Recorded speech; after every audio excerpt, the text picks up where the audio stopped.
Right. Right.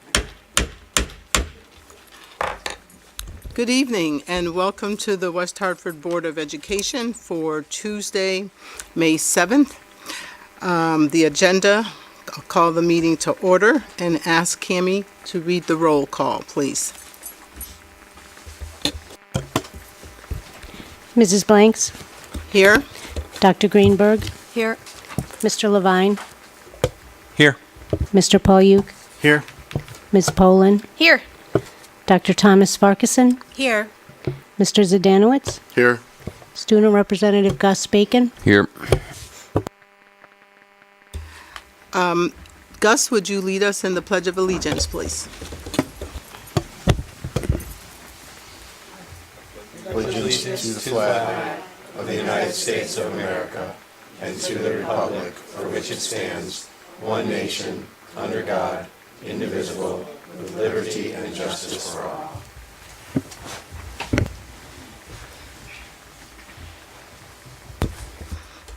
Okay, there isn't any revision to the agenda order, and we do not have student participation this evening. I failed to check the list for any public communications. Did anybody sign up? No, okay. Moving right along to unfinished business. Any new business? So we'll move right to our staff communications and reports, hearing from our Superintendent of Schools, Mr. Moore.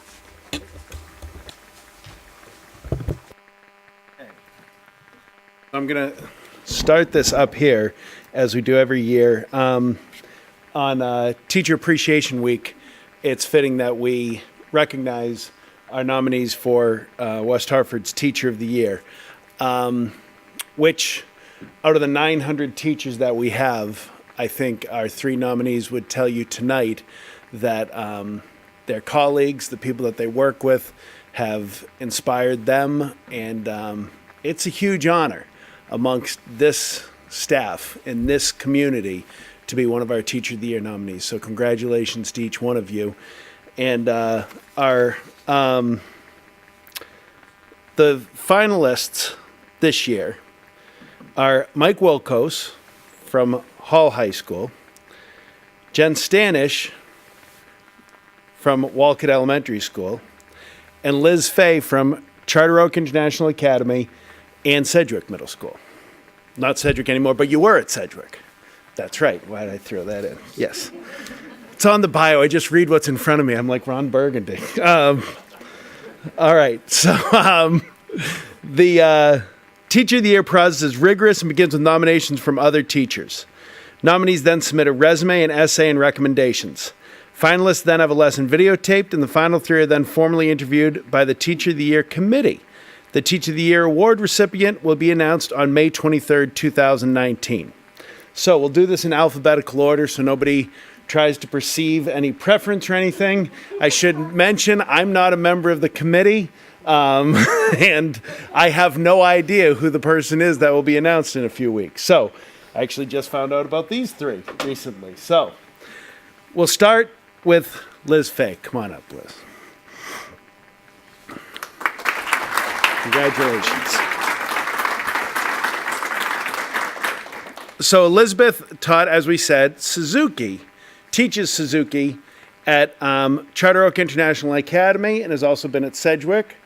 And she received her Bachelor of Arts in Social History from Carnegie Mellon, her Bachelor of Fine Arts in Violin Performance from Carnegie Mellon, and her Master of Music in Violin Performance with an emphasis in Suzuki pedagogy.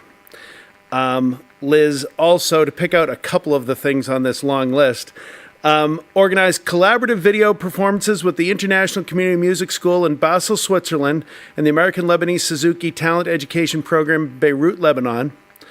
She's also a violin teacher at the Hart Community Division and a member of the Springfield Symphony. And I know we are so lucky to have Liz working with our most special tiny children to feed them into this violin program and our strings program to build our diversity and our expertise. So congratulations, Liz. Thanks.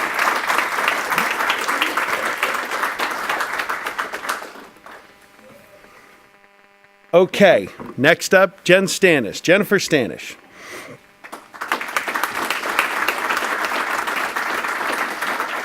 Congratulations.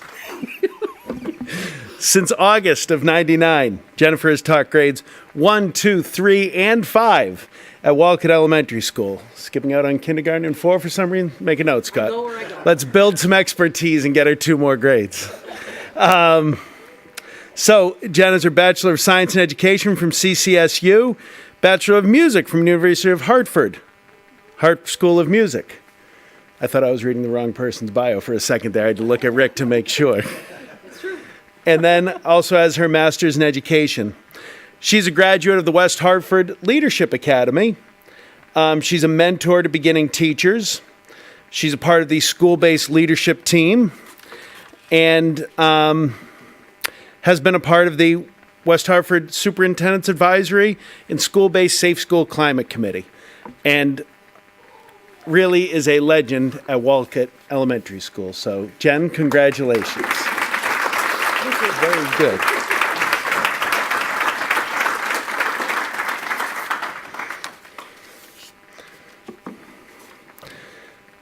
And Mike Wilkos. Come on up, Mike.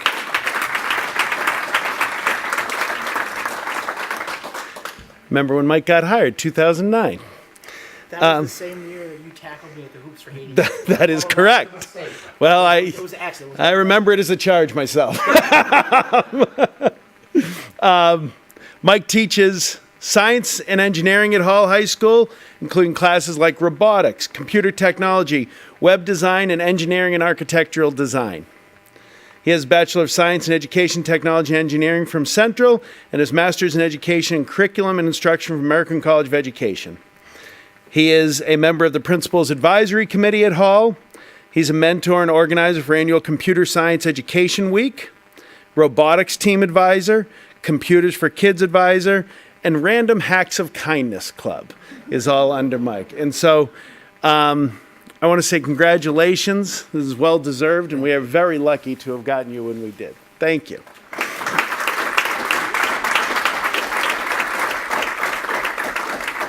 Now, when we note the backgrounds and the subjects taught, I just think it's really special this year because it shows West Hartford's devotion. I want to thank the committee. This wasn't part of the plan, but to come out with a primary educator par excellence, and then to have a music educator really with our youngest kids teaching the glory and the passion of music they can get engaged with. And then a career and technical educator and talking about STEM and really with robotics, who's really built that program at Hall High School. I just think it shows how we try to educate the whole child here in West Hartford, the whole body of children in West Hartford. And these three are exceptional representatives of what we do well. So congratulations to all of you. Thanks.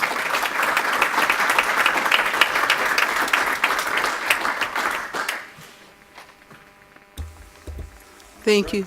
Oh, you're not done. Okay, so that announcement is one of the great announcements of the year. This next announcement is another great announcement because I was afraid when we first made the announcement that Chip was leaving that I wouldn't ever be able to make this announcement.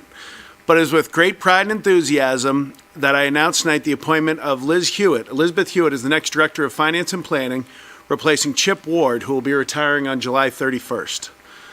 Liz comes to West Hartford Public Schools with extensive experience in local government with a proven track record of responsible budgeting and financial management. After spending the first 10 years of her career as a certified public accountant and financial controller, Liz was hired by the town of West Hartford in 2001 and currently serves as the town's financial operations manager, responsible for the development of the town's operating and capital budgets. We have an incredibly dedicated and committed finance department with a history of conservative budgeting and fiscal transparency and a record of excellence in financial reporting. It was important that we found a leader who has the experience and understanding of accounting and finance to work with our team to maintain this excellence, and we are very confident that we found that leader in Liz. Liz has a bachelor's degree in accounting from Fairfield University and is a certified public accountant. She will officially start on the school side on August 1st, and I want to thank the town who is losing one of their great employees to come to West Hartford Public Schools. But please join me in welcoming Liz to West Hartford Public Schools, and you'll all meet her and get presentations from her and be a part of the finance committee with her starting this August. With that, just a couple of other quick pieces.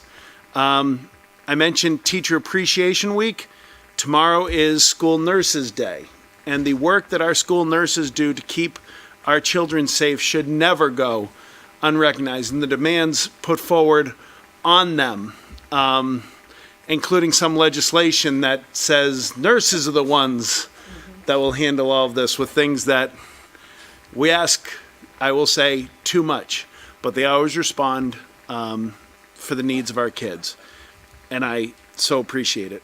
Our Teacher for Teacher Appreciation Week, they inspire me by working here. And different from this Teacher of the Year process, I should announce, and we'll have a presentation here, I believe at our next meeting, from the Connecticut Association of Schools, where Katie Gallagher from King Philip was named the Middle Level Exemplary Educator of the Year by CAS. And that presentation will be here the next board meeting, so I'll save more information, but it's important that's public.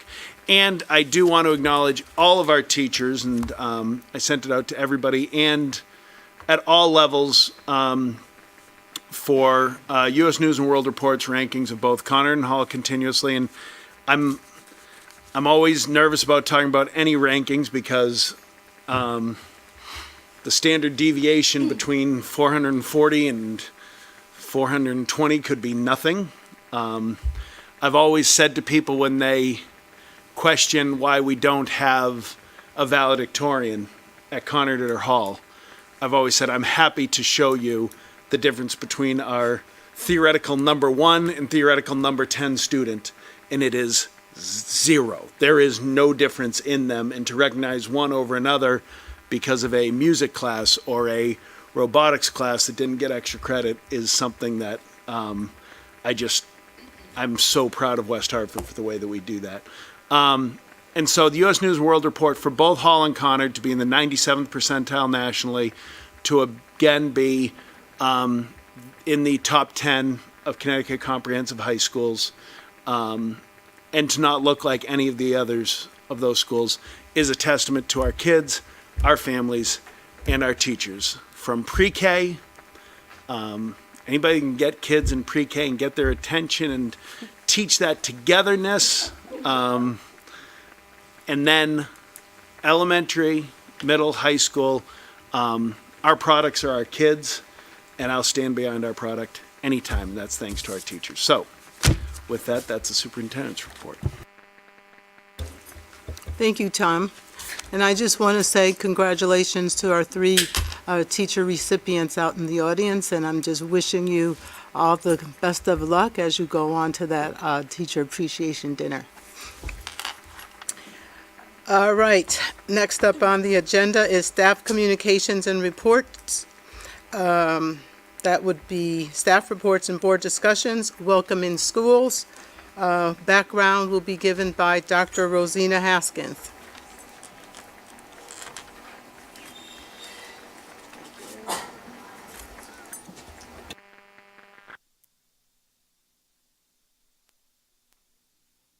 And others that will join her.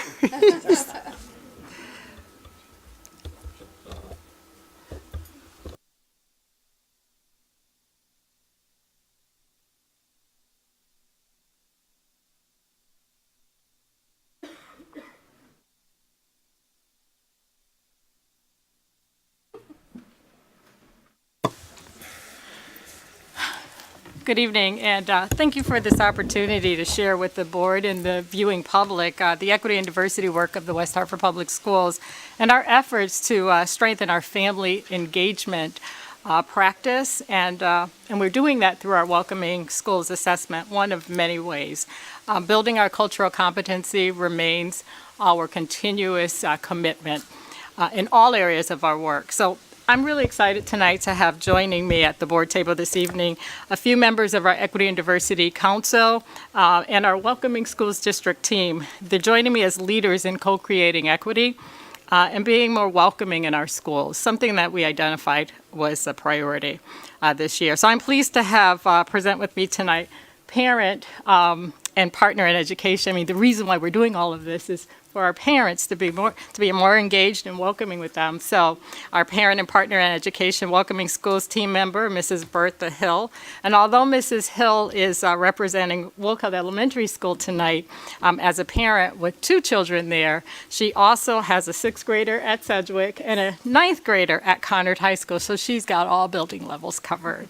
I'm also joined by Mrs. Amy Fisher, a champion of our Family and Community Engagement Subcommittee of the EDC and Welcoming Schools Assessment team member, ambassador, and 3rd grade teacher. And then Dr. Scott Ratchford, our Family and Community Engagement Subcommittee chair, and he's our Welcoming Schools Assessment consultant. And during the day, he's in his official district role, he's a school psychologist at King Philip Middle School. There are many, many others involved in this work. Amy Yarbrough is also a consultant, family engagement consultant for the Open Choice program, and she also is a consultant for the Welcoming Schools, partnering with Scott Ratchford. So tonight, each speaker will just talk a little bit about each of the components of the Welcoming Schools assessment, and they'll share their takeaways and their reflections as well. I'm pleased to have them join forces with me because as rewarding as the work is, it's really a lot of heavy lifting and we do need all hands on deck. So again, like I said, there are many more individuals that are that get a nod for this work. So I know that you've read the board report and it's been available for the public online. So I'll be brief on background. But our Welcoming Schools work aims to foster strong school and family partnerships. And we're guided by the state's adopted definition for family engagement. And so we've had the opportunity, we're pleased to say that we've had the opportunity to be able to contribute to this definition that the state has adopted in developing this full, equal, and equitable partnership. So we're also guided by a half century of research that shows the impact of family engagement. And we're pleased that we have a partner in this work, and that's Dr. Karen Mapp. Karen Mapp is the U.S. Department of Education consultant on family engagement, and she's a good friend of Scott Ratchford's, too. What we know is that research tells us the outcomes for students with engaged families show faster literacy rates, higher grades, good attendance, and good post-secondary outcomes. We also know that engaged families, they know what their children are doing. They know their progress, they know how they're doing, and they know what they should be doing at home to support what learning is happening in the classroom, and they feel welcome to be advocates for their children. So just a little bit about what our plan looked like this year. We had some asks of our leaders, administrators, and certified staff, as well as our parents. We've asked principals to identify, participants. And Scott's going to talk a little bit about the makeup of the participants and how they guided the teams to select participants so that they could be trained to train within their buildings on the Welcoming Schools model. We've trained them. We've given them 2 half-day workshops. And then we've also had parents, staff, certified and non-certified staff to participate in a book study, also co-authored by Karen Mapp. In return, we've had some gifts that we've had to do and put in place in order to support this work. And these are just a few what we've offered to principals and what principals have said to us that they need in order to support this in their school development plan, in order to give time for their release time for their staff. And so we've offered them consultation, training, leading book studies, and Scott will talk a little bit more about that, but we've engaged the entire Equity and Diversity Council beyond just the family and community engagement team. And so ultimately, this is what our vision looks like. You know, it's not garden variety. We're aiming for systemic, welcoming schools practices and strategies that are linked to learning and parents being engaged and involved in knowing what they're doing, and just ultimately being partners in sustainable ways. So I'm going to turn the microphone over to Dr. Ashford with an analogy of the office visit. So thank you for giving us the time. The reason we offer this analogy is that a good part of our work is reminding staff that there is, we have a very lucky, we're lucky to work in a community like this as both a parent here and as an educator here. We have parents who are amazingly supportive of what we do, but we also have some parents who really aren't clear about how it is that they can, effectively support learning at home. And we even have some parents who may feel that there isn't a clear understanding of how they're welcomed into our schools. So part of the work is mindset work, is helping our staff to remember that. And part of the work we've begun in our professional development dialogue has been using this analogy about a doctor's office. The reason being that we forget that we are people who are in a profession where there's a differential in power, first of all. You walk into your doctor's office, you can't be in a much more vulnerable point in your life. You don't get a whole lot more vulnerable than you do with your doctor. Many of our parents who are offering us their most precious possessions, which are their children, and they are very vulnerable in their moments coming to us, trusting us. We're trying to remind our staff that also that when parents walk in the door, as in a doctor's office, we have specialized knowledge, specialized language, and often we want to make sure that people remember that we need to invite them into a dialogue as partners, and so that requires a shift in how we think about how we do that work. And so, as mentioned by Roszena, we are not doing this work really without looking to those who have been experts in the field. There's deep research. There's a framework that's been in place and been used to drive this work for some time that was written by Dr. Mapp and her team when she was working for the U.S. Department of Education. The dual capacity framework is the framework that we're utilizing to be able to help drive what it is that we want for family engagement. And it also is a mindset shift first that we often, as a former teacher and administrator, now currently in my role, we're often, if we don't remember, in a position where we're thinking that we're supposed to be delivering information to parents. And really, it isn't a partnership when one is one-sided and it's unilateral. So dual capacity speaks to the notion that parents have strengths, they have assets that they bring to the table, and if we're smart enough, we actually can listen to them and utilize those strengths in our work. But that also as staff, we come with our own strengths and our own need for growth. Not all of our staff are equipped with all the skills that they may need. Something as simple as second language families, second culture families, they may need some assistance in knowing how to reach out. Reaching out to families who come from backgrounds different than from their own requires some education on our part. But it's a dual capacity building that we have to utilize. This framework also speaks to how. If this is just feel-good work, really not achieving our aims, building relationships, trusting relationships allows us to have an honest dialogue. But there are aspects of the work that really are most important, which are that in every time we're encountering a family, we're not only building trust, we're helping to build that capacity about how they can support their children at home and how they can serve as partners, and that we don't want to utilize those moments, those precious moments where families come into our schools or for any of our meetings without actually trying to leverage some key goals. There's policy ramifications as well. I won't go into those in depth. They're available to the board that speak to how it is that we can best drive and support this work at a systems level. And then there are outcomes measures that we are trying to look at in terms of whether we're meeting those goals. So the framework is something that we're using heavily throughout the work. Where we started at the EDC and in the district is really trying to gauge where we are right now, though, against some of those key goals, and starting with some very basic level questions about how welcome do people feel in our schools. And we need that as a metric that we can't forget, because we do want everyone to feel that these are their schools. And so the Welcoming Schools survey and approach is one that really tries to look at various ways in engaging where parents are as partners. There are surveys that we've asked all our parents to complete, separate and apart from our climate surveys, that are specific to how they understand where their children are in terms of what the learning expectations are and how they can play a part in that. We've conducted a series of focus groups. Amy Yarborough and myself, along with the principals, have tried to pull in neutral parties to work at each of the schools, because surveys, I think, as we all know, surveys only get you so deep, and not everyone responds to surveys. So we really worked hard to get a broad cross-section in each of the schools to come in and talk to us.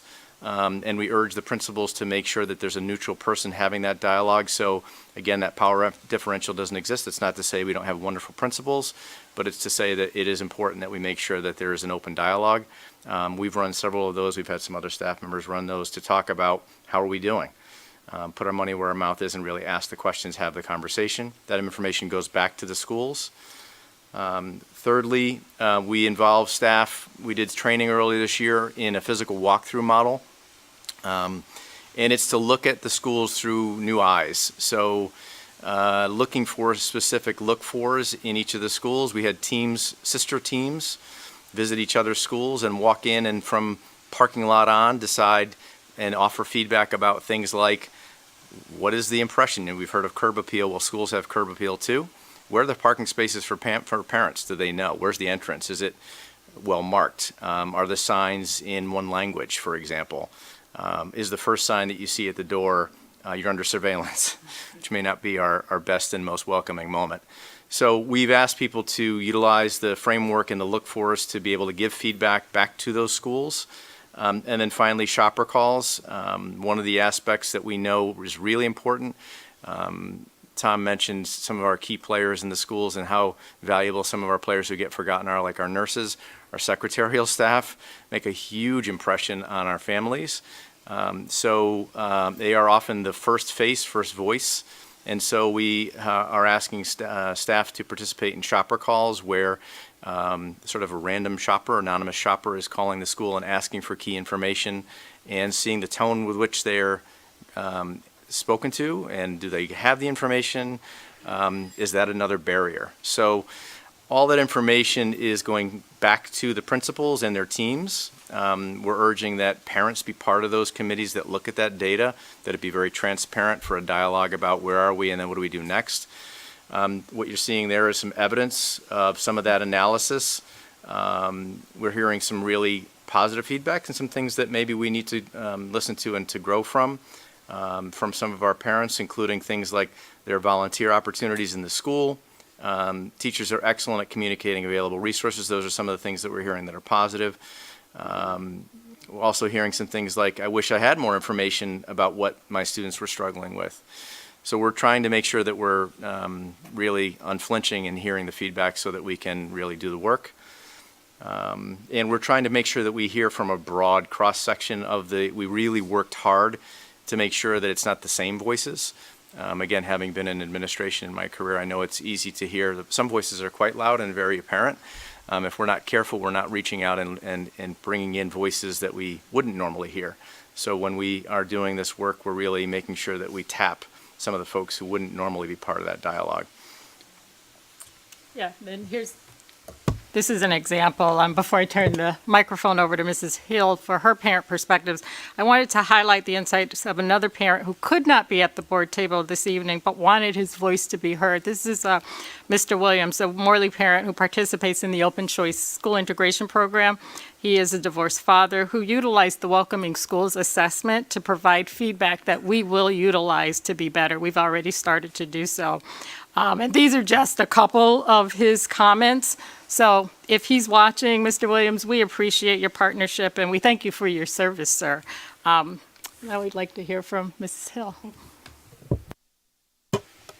Good evening. Thank you for having me. We've been part of West Hartford Public School for about 5 years, and I was lucky enough to be invited earlier this year to tour one of the schools with Ms. Fisher here. And it really opened my eyes to how much West Hartford cares about the parents and the students. And little things that you don't really pay attention to are really very important at the end of the year when it's all said and done. And you want to really communicate with the teachers and some of the assistant staff from the school. The Welcoming Schools Committee has been really helpful. The surveys are really helpful. As a parent, I do answer all the surveys. That is not my only chance, but it's a good chance to have my voice heard and really pinpoint little things that I might have forgotten. The teachers are really great at communicating, some better than others, but all it takes is an email, a phone call, or during pickup or drop off, they always have time for you. And I gotta say, I have 4 kids, all with very different personalities. The teachers do a really good job at tailoring their education style and the communication style for each student and for each parent. So we've been very happy. We've had a little hiccups here and there because of the different personalities of the kids and how they get along with other students. But all in all, it's been really great. And I have seen a lot of changes ever since the program started, especially at Wolcott and in general in West Hartford Public Schools. So, thank you.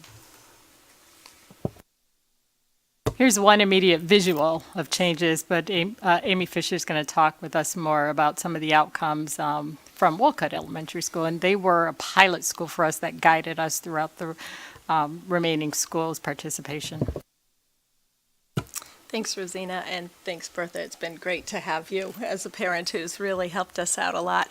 So I just want to say, as I was thinking about what I was going to say this evening, my husband and I moved to West Hartford about 28 years ago due to the fantastic reputation of the West Hartford Public Schools.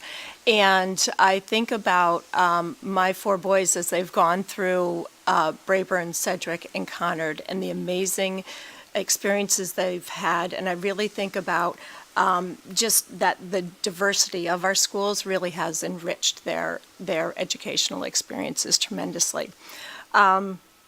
So I'm also a 3rd grade teacher at Wolcott Elementary School, and I'm thrilled to be part of the Equity and Diversity Council and working with Roszena and Scott on and Amy on the our Welcoming Schools project. So this is just the one part of a outcome of our Welcoming Schools project, and this is the front lobby of Wolcott Elementary.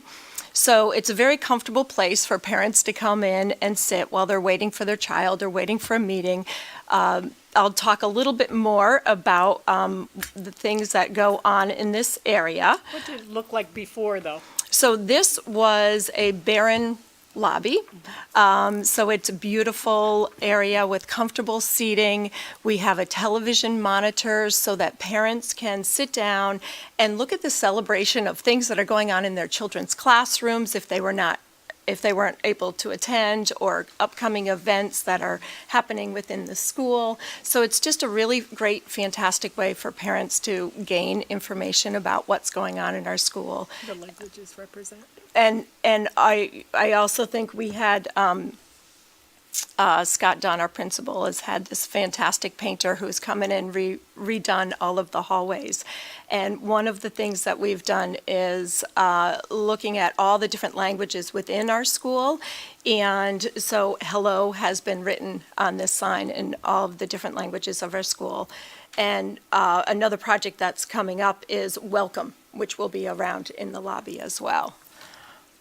So I'll talk a little bit more about what we have planned for this resource area. So when I think about where we've been very, very fortunate to be on the pilot program. So I really feel as though we're kind of on the cutting edge of trying to figure out where we need to go next. And we have a lot of wonderful plans with our strategic plan. So we have gone through the whole first year of the school visits, in which Ms. Hill was also involved in. We've done the focus groups, the surveys, really had some great information from parents as a result of the information that we originally received that very first year when we were partnered with Norfolk Elementary School. We did visits at each other's schools.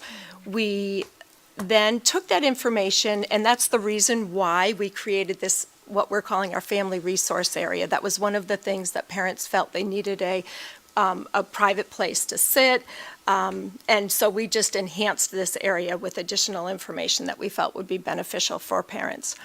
And so one of the things that we are really thinking about now is we've gotten a lot of information from that initial first year, going through all of these surveys and interviews and looking at where we are. And so this past year, we decided to think about information that we wanted in this resource area. And in order to do so, we really felt like we needed to ask the adults who are involved with the programs, activities that go on at our school. So in talking to teachers, so anywhere from our music teachers who have programs that they offer before school, to parents who run Girl Scout programs, to our special ed teachers, and PTO parents, we interviewed them, asking them specifically what barriers do they see to properly run their programs. How is it that we can get all families and children involved in the programs? So whether it's transportation, whether it's a language barrier, maybe it's a monetary issue, maybe they don't have the means to get to a certain event. So what was really fantastic as we interviewed and talked to all these individuals, there are so many amazing things that are going on in our school already, which was just so fantastic to see. We have some people over here working on programs, helping families, helping children, communicating with parents. We have people over here who are doing similar programs. So we just realized what we need is some kind of systematic approach so that we can provide an efficient means to allow all families and all children access to all the programs, activities, and services that are offered at our school. So we're thinking about the barriers that exist, trying to work on how we can cut through those barriers, how we can help each other, how we can listen to parents through these same sorts of communication vehicles, how we as educators can better educate their children based upon the information that they have best about their own child. So it was just really fantastic information.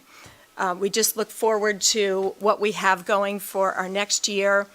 As we've outlined here, there's a lot of different ideas, programs that we have moving forward to even help us better cut down those barriers. So the evolution that Amy described with enthusiasm, she's so passionate about this, as you can tell, that she described at Wilka is exactly what happened with our Equity and Diversity Council. You know, we grounded ourselves in our 3 board goals, and then these priorities emerged, and then subcommittees just kind of organically formed, and then leaders emerged, and they were willing to be named subcommittee chairs, and so I'm grateful for that. But I want to close with this quote. Many of you are familiar with the popular quote that says, "Children don't care how much you know until they know how much you care." And so family engagement expert Joyce Epstein reminds us that the way schools care about children is reflected in the way schools care about children's families. So how we treat our families is an excellent indicator for parents to gauge how we treat their children when they're not there in the schools with them. We'd like to open the floor for questions.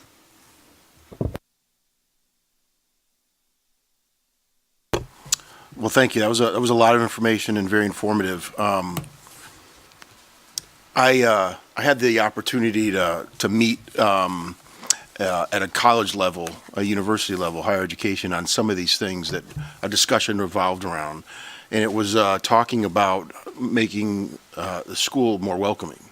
And I wish I had this presentation a week ago, but it was some of the things that I brought up, not knowing even this presentation and what you had in it. So the work that you're doing here is kind of being recognized kind of everywhere. It's that common theme, and I don't want to say so common. It's not all that common, but it's a theme where if you have people who really care about their particular environment, right, to be successful in, this is a piece of it and a component of it. The feedback you're looking for, and I looked at your survey, and I don't know why I honed in on this, but and you had mentioned something how you answer every survey. I'm not going to put you on the spot, but we as a board often look for feedback, and I don't know if you could include it in your welcoming package or part of that strategy and tactic. Is that we too want to see and be able to be welcoming and getting feedback, because we had a school calendar that we just put together, and I think if you're a parent, and I am, I'm a customer first and foremost, and you know, I had a lot of people tell me, like, we didn't even know that was going on. And I got to tell you, the amount of the due diligence that took place around just the school calendar, we even canceled a vote, or postponed a vote, I should say, so that we would get more feedback, because it's important. Because and you guys are doing it. You're talking about, you know, parent surveys and stuff, and that's all very inclusive. But that feedback is critical, at least in my mind. And it's interesting how people say we didn't know about the survey, and it was out there as much as we could. And then one person even wrote in a few, I don't know if you guys saw this, but wrote about, boy, leave it up to the board to pick the lowest number of votes for the school calendar. Well, I was particularly mad because I was the guy tallying it up, right? But if you really dig down deep, the most vote getters in that particular were the two, I think 2 and 3, and those combined were overwhelmingly the number that the feedback, but they didn't recognize that.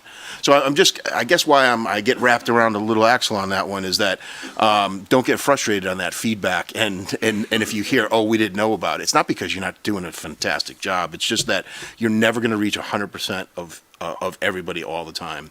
And I just say that because when it struck me, because we really went out there to try to get that feedback and welcoming the input, and it was missed, and they didn't recognize that, and that falls on sometimes communication, right? So, but I segued a little bit out of that one, but I appreciate what you're doing. It's yeah,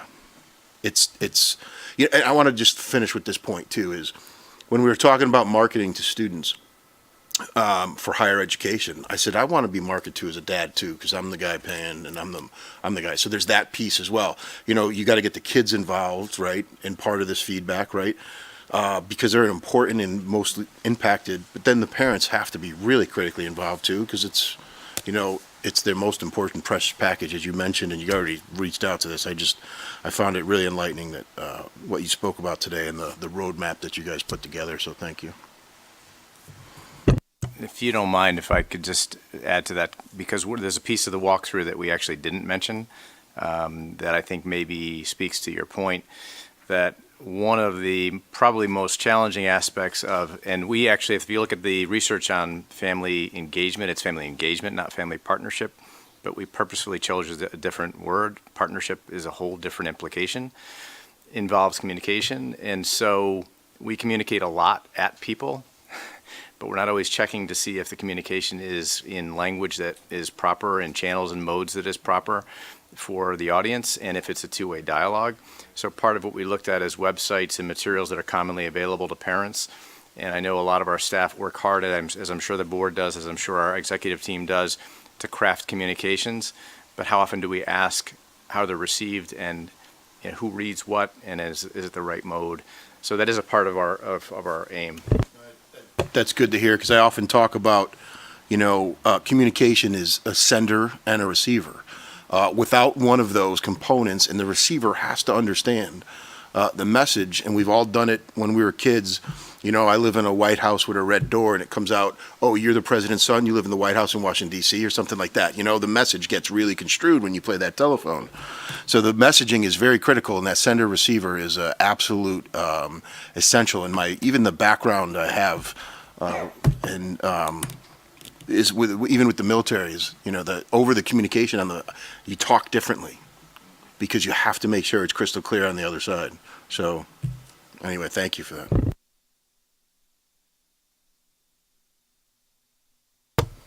Hey, thank you guys. That was good information. Amy, you didn't mention something you do, because we traded emails. I went to the International Night at Wolcott earlier this year, and that's another great way you invite families into the school and get them involved. And one of the neat things that I realized, for my family, technically I'm Ukrainian American, but I speak more Japanese than Ukrainian. But and our joke is, well, if I went there, I would serve hot dogs, right? But you guys give people the chance. Well, we need somebody to represent Uzbekistan or something, or some other country. So that if you don't have something to present, here's some materials and go at it. So it's really neat to see that, and thank you. That's a great thing that our schools do. Also, you reminded me of something that I learned as a parent, and this is good, Roszena, as you're doing things. You may know I'm involved in the flocking fundraiser at Conard, and we just inherited the form, and it said we can only flock West Hartford addresses. And one of the parents said, well, I want to flock an open choice student who lives out of town. And our knee-jerk reaction was, we can't do that. And then we said, no, we got to do it.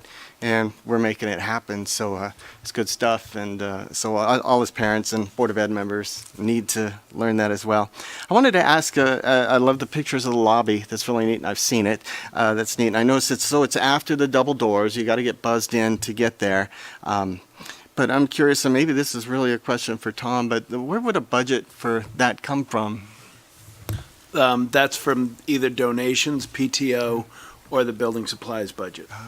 Okay, great. So it's not necessarily a line item. Do we have a line item for your needs in your program? We do. We're looking at, we want to be fiscally responsible and we want to be data driven.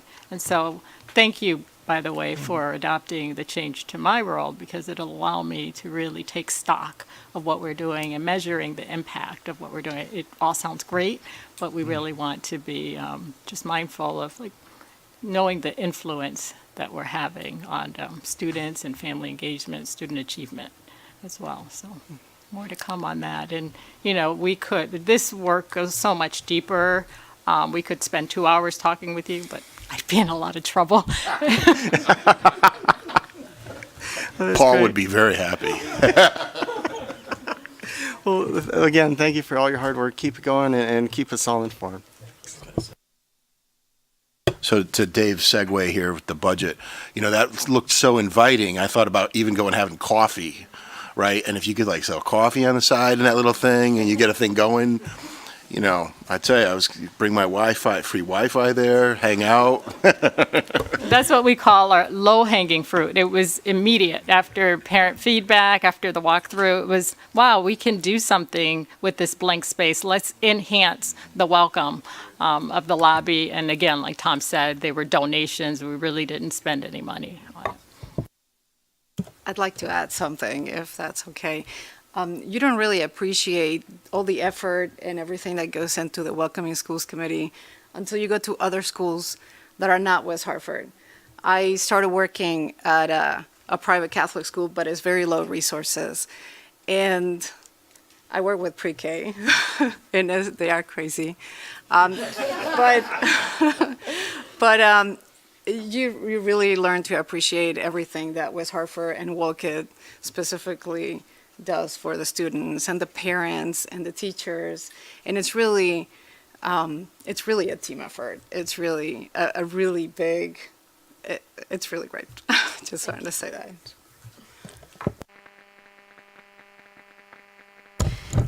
Thank you. I just want to, basically echo what everybody's been saying, but even when my kids were young, the schools were certainly welcoming. It's a wonderful place, and that's why I moved here.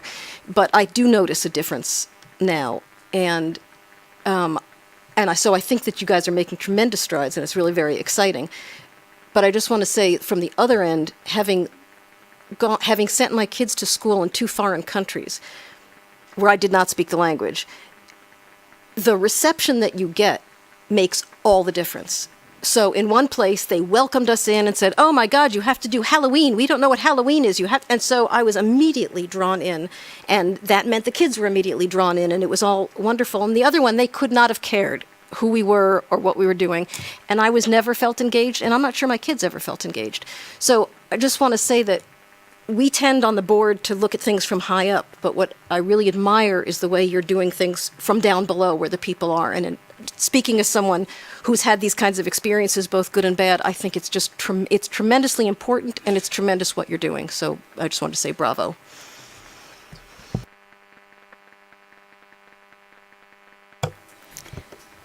Sorry. Just 20 more questions, if that's okay. No, just kidding.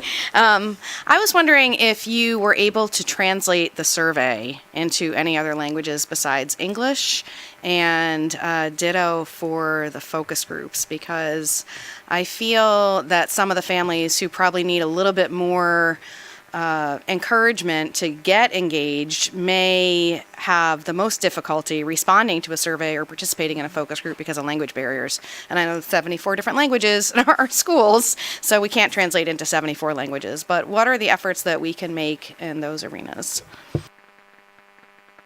It's a really good question. So we did find that could be a barrier to getting more feedback. And so we had some schools implement some different strategies. So now we have the new school messenger. And so I know, for example, at Charter-Oak, Juan Melian translated the welcoming message or the invitation to participate in the survey. He translated that into Spanish. And then we gave guidance in the school messenger on how to probably access that through Google's language translation. But that did require additional navigation, which we became aware of. And so we said, rather than that, why don't we, since they receive school messenger in the language, their preferred language, why don't we invite them to contact us to help with language translation? So that was kind of an immediate fix temporarily, but it's something that we'll look at in future surveys. Do you mind if I jump in on one? So again, I'm going to go back to Ms. Greenberg's point about on-the-ground work. So the survey, it seems like a simple tool, but we learn a lot from it and from if we're paying attention. So we have lots of powerful communication tools. Some of our families aren't digital natives. They don't look at those tools. We have, I certainly love when I receive Dr. Morrow's calls in the morning saying, stay in bed. That's lovely. But they're in mostly in home language, and same thing with our surveys and our focus groups. Those are barriers that we have to pay attention to. But one of the things I think that matters most, if you look at return rates, for example, and for involvement in our focus groups, that's all grassroots. The biggest factor was not sending out letters. It wasn't electronic invites. It was when I, as an adult, reach out to you, I have a relationship with you, or we ask staff to do that. And I think ultimately this work is that. It's the relationship piece.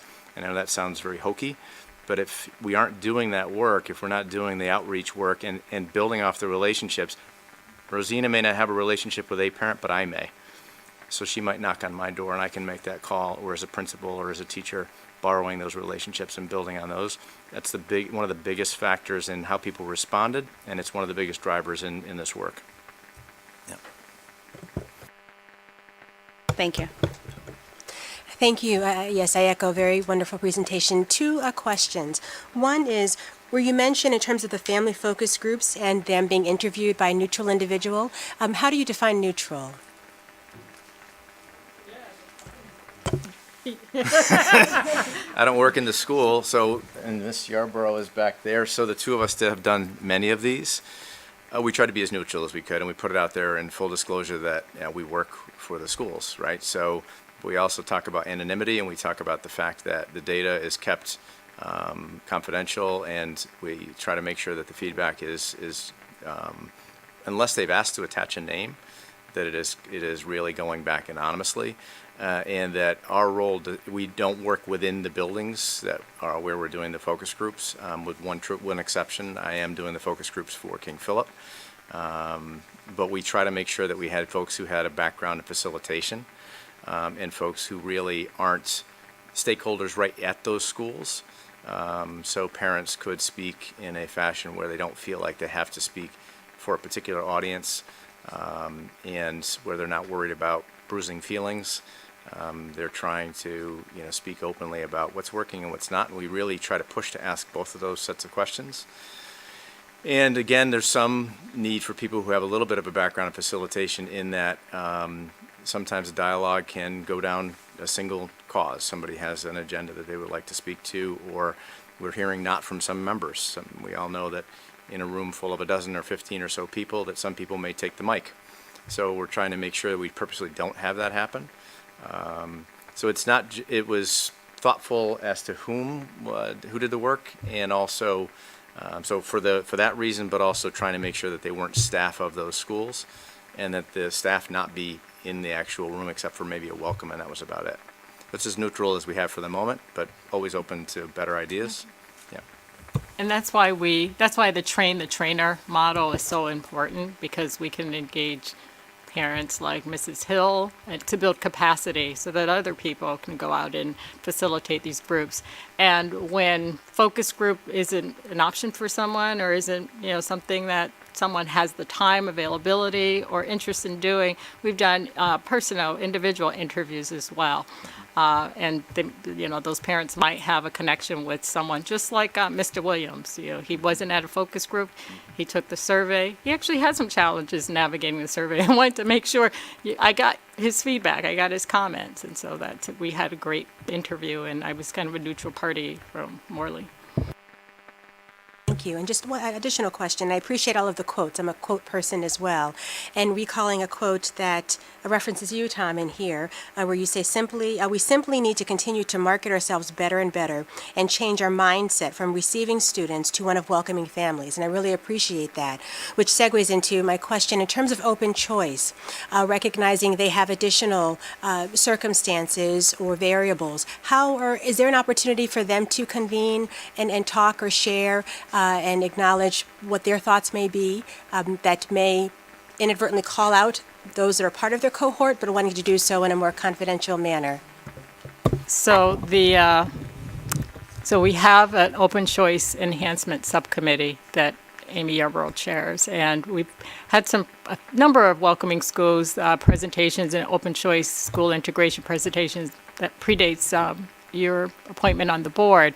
And so when we looked at welcoming schools, we wanted to look at every family. And so we have Amy Yarborough, who has that lens, and she has that relationship. But when we started the EDC in that area, open choice engagement enhancement subcommittee formed kind of organically, I initially said, no, we're not going to have a subcommittee, open choice. They're entitled to everything that our students here that sleep here in West Hartford are entitled to. But then Superintendent Morrow said, nope, we've been in this program for about 50 years, and it's time that we pay really close attention to how we welcome them and honor how they enhance our school district as well, and the unique sacrifices that they make to be here to do so. And so we have a close lens on that all the time, but we really reach out to, so not just part of the welcoming schools, but it's an ongoing practice that we always engage open choice families, including the students as well. And there's just so many activities. We have an open choice bring a friend, family and friends ice skate party this coming weekend. And so we're collecting responses from families from Hartford who have invited West Hartford families to just build connections. And so during those times, we embed opportunities for them to connect with each other and give us feedback while they're connecting and what we can do better. So through the Welcoming Schools assessment, we've really kept them at the forefront of our work as well. Thank you. So I just have a couple of questions, and I'll echo everybody else. Great report, and you covered a bunch of different stuff, and I was really pleased to see a lot of the things that you do cover. So I have two questions, and one of the questions is, how was the piloted schools chosen? So the schools that you did the pilot, how did you actually determine that?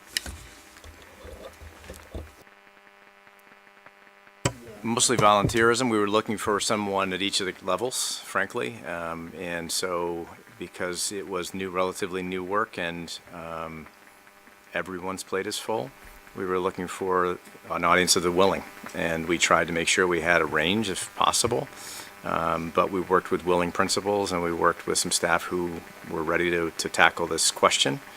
And from there, the first feedback, the first data that came back from that pilot year was really positive. And then we spoke at leadership and spoke to the executive team and with the principals, and they were very invested. Mr. Moore and the executive team was very invested in going from there. But it was primarily folks who were interested in just trying to see how this work could inform the goal setting and how they can enhance the equity work at its root, and how can we better make sure that we open our doors for all the staff in our schools, and then we went from there. Second question I have is around the walkthrough. When you went to your schools to do the walkthrough, were those announced ahead of time with those particular schools? And I'm asking that for a reason. Well, we did have to coordinate. We asked the principals not to announce it to their staff, but we coordinated with administration, and that was it. I think once we were done, then the principals explained why we were in their buildings. Thank you for that. Well, it's not a very formal metric, but one of the things we asked our walkthrough teams to look for with that point in mind is very informal, but it's something called the hello measure, the hello test. How long are you in the building before someone smiles and says hello to you? So, and again, we did not tell people we would be there. So just looking at that sort of response. Now, there's a group of people suddenly in the building that you don't see every day. We asked people not to walk around with clipboards. They didn't walk around with lapel badges or anything like that, except for what you normally need for safety. But we tried to do as much of a surprise visit as we could. It's funny you say that. I was going to mention it earlier because the biggest marketing tool you have that costs zero is a smile and a handshake, even, and eye contact.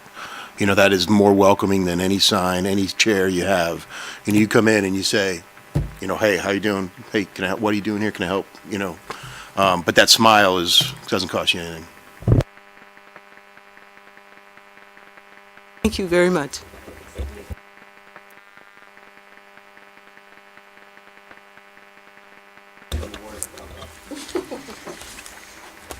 Okay, next item on the agenda is our profile and performance report and state metrics. And at the table, we're joined by Mr. Paul Vicinus, Dr. Andrew Morrow, and Dr. Gretchen Nelson.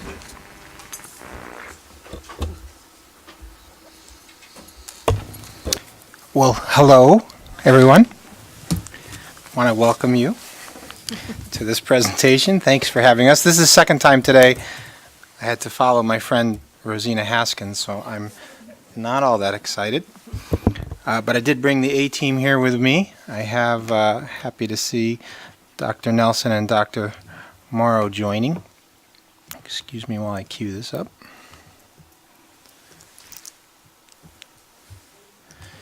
And I'll be pleased to report tonight on the 2017-18 Profile and Performance Report, which is an annual report that comes out from the State Department of Education. We will, quick review of the scope of this evening's presentation. Go through what the PPR is. It replaced the strategic school profile that you as a board or folks listening at home might be more familiar with in terms of an acronym. Replaced that a few years ago with the new state accountability plan, and it is tied in overall to the state accountability plan as part of the Every Student Succeeds Act and other federal legislation. And it's also a requirement to report on annually to the board and to the public. But we are excited to report on it because it is it's a very strong report. It's validation, I believe, for the Board of Ed in terms of the budget process that you just went through to recognize the quality of our schools. It's validation for our teachers, as I reflect on Superintendent Moore's comments about Teacher Appreciation Week, and the strength of these metrics that we'll highlight today is really a testament to the work that's done in the classrooms every day. The purpose of the report itself from the State Department of Education is to report on school performance in relation to criteria and standards that are established at the state level, which thereby establish a legal and credible operational system for evaluating, publicizing school performance results, assigning rewards, assistance, and sanctions. And obviously here in West Hartford, we're not really too worried about sanctions. We have an excellent school system, and as recently as today at 2:30 this afternoon, still a little Tom's thunder, Governor Lamont announced that both Conard High School and Hall High School were recognized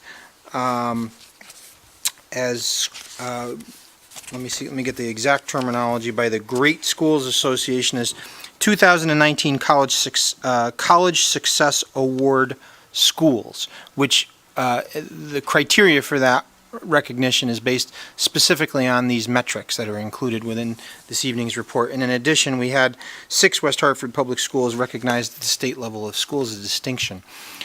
So again, it is a very positive report. It's a very comprehensive report. The report itself, the PPR, which can be found, it's publicly available on EdSite, seat.ct.gov. As written in the board report. It's an 8-page report that constitutes 20 separate data tables and 3 narrative sections that highlights all of this information that you see there on the screen. It's roughly broken down into those categories. My goal tonight is not to hit you with all of that. The organization of the report itself, quite honestly, it's here, it's there, it's all over the place. So tried to streamline some of that in the written report, and tonight my goal is to hit the highlights and to cover, say, about a dozen statistics, very short and sweet, that demonstrate areas of strength and highlight also some areas that we're monitoring and seeking improvement within. So with that, I'll start with some student and educator data, and we'll start with just a quick glimpse at some enrollment trends and diversity measures.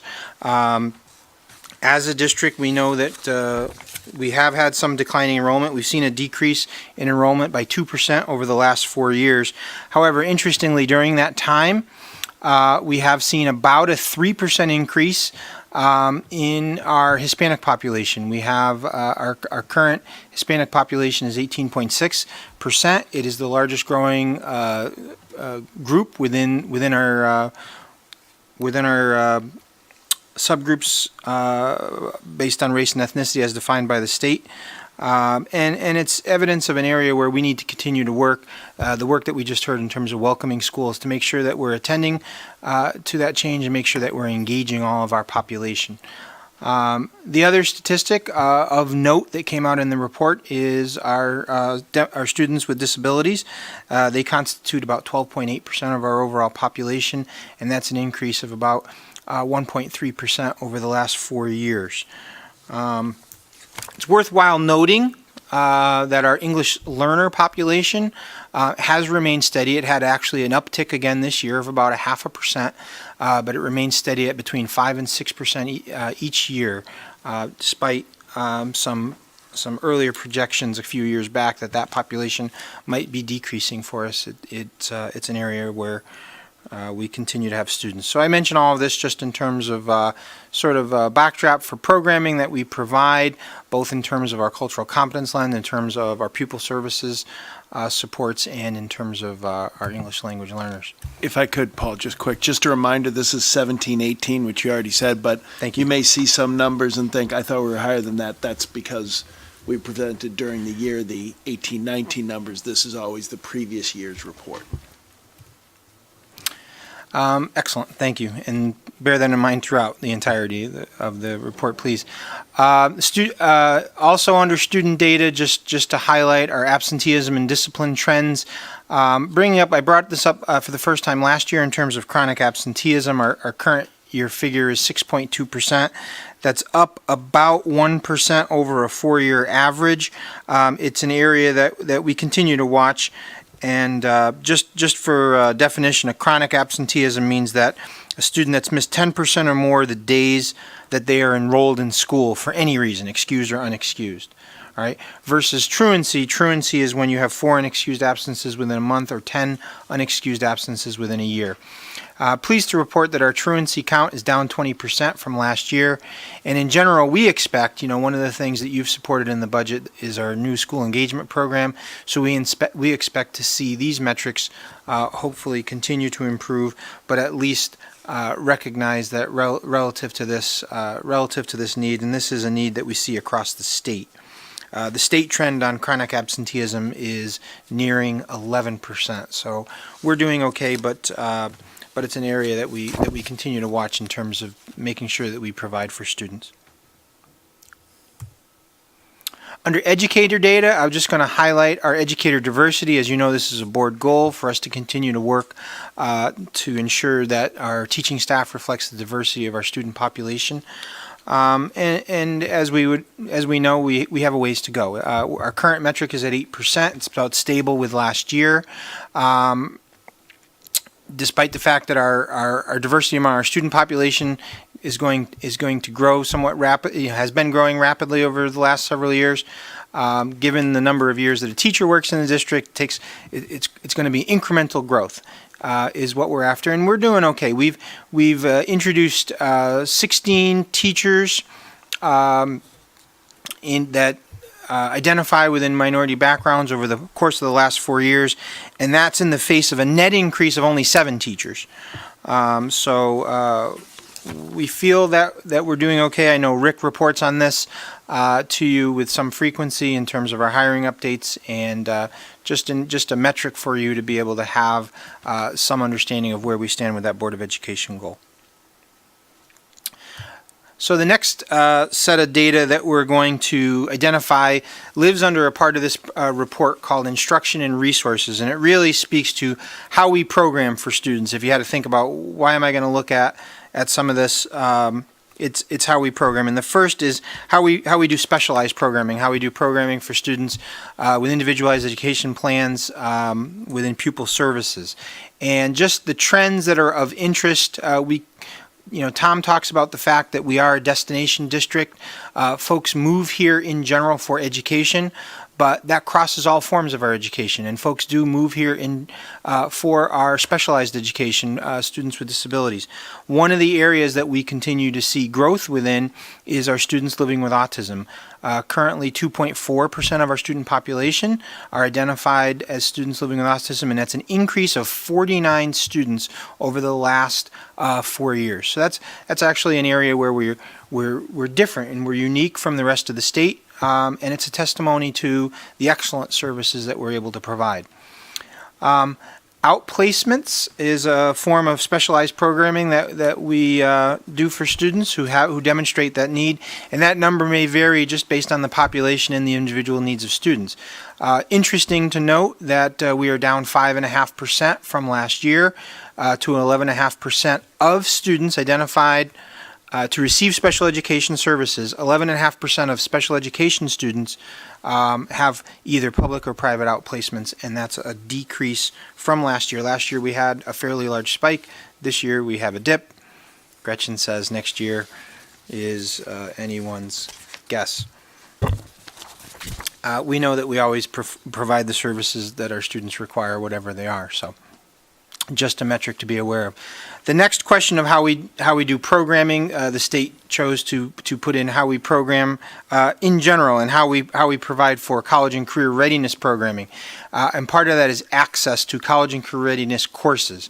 So this is defined by the state of Connecticut as access for grades 11 or 12 students, 2 separate metrics.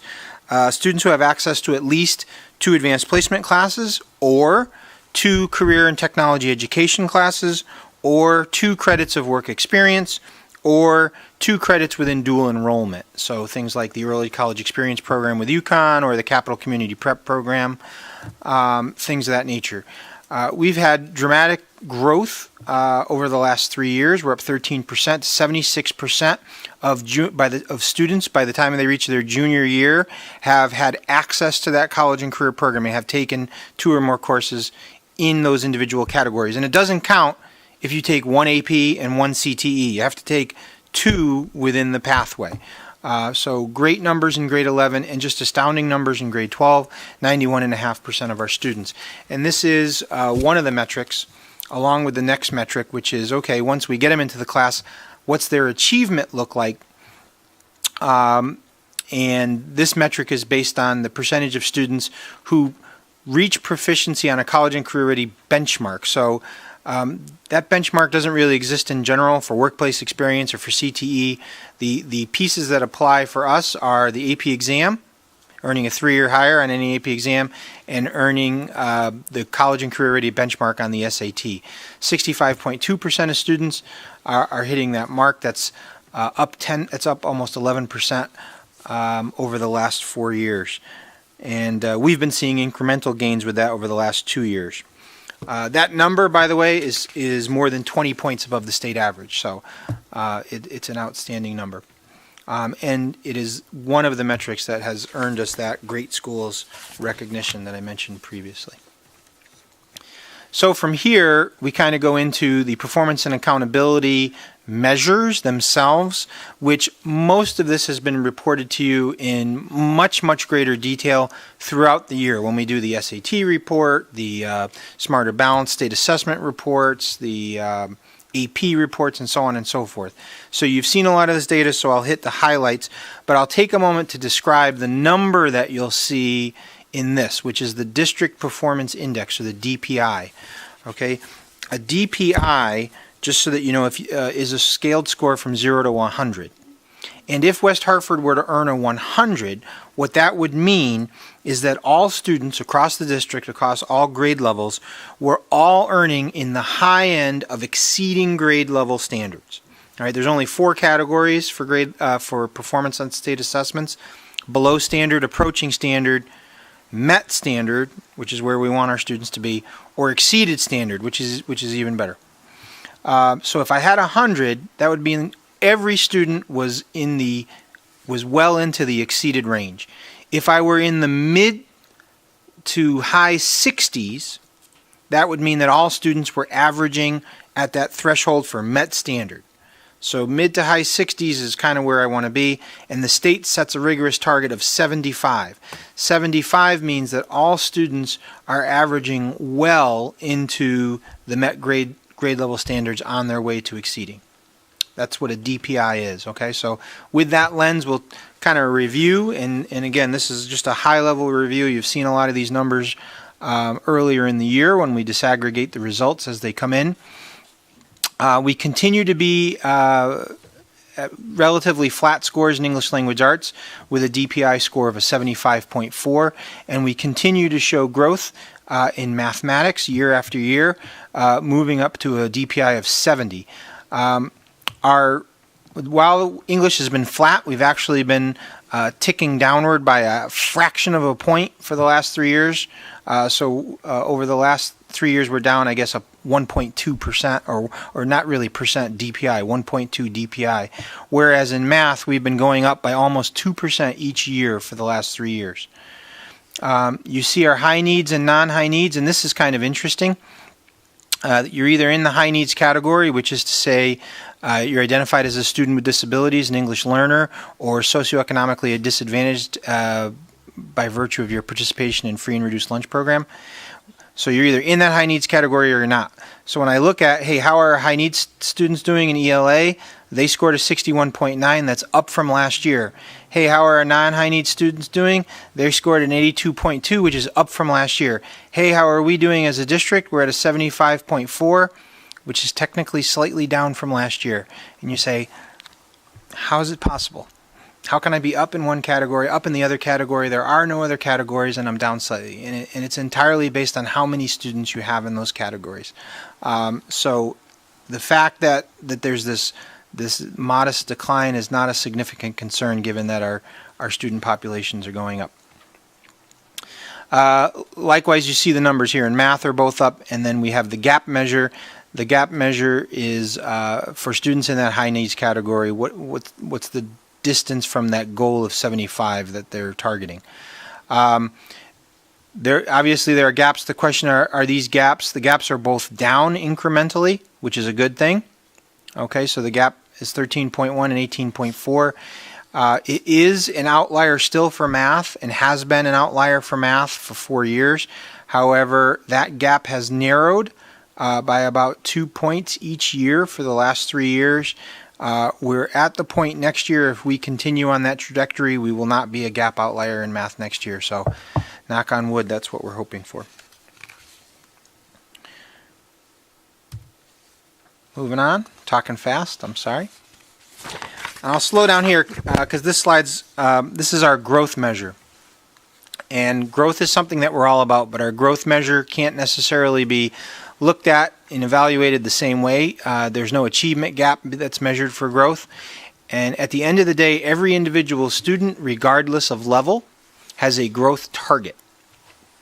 All right. What shows here is a score that sort of measures where we are relative to the average percentage of growth target achieved. I think I explained this in the early report. The growth target is this very rigorous measure that was set arbitrarily in such a way that only 60% of kids would hit the growth target. And we hope that we have more of those types of students enrolled, or that we're able to make that happen for students kind of above and beyond the norm. So the best way to interpret is what is the percentage of growth that we're able to achieve relative to the state measure.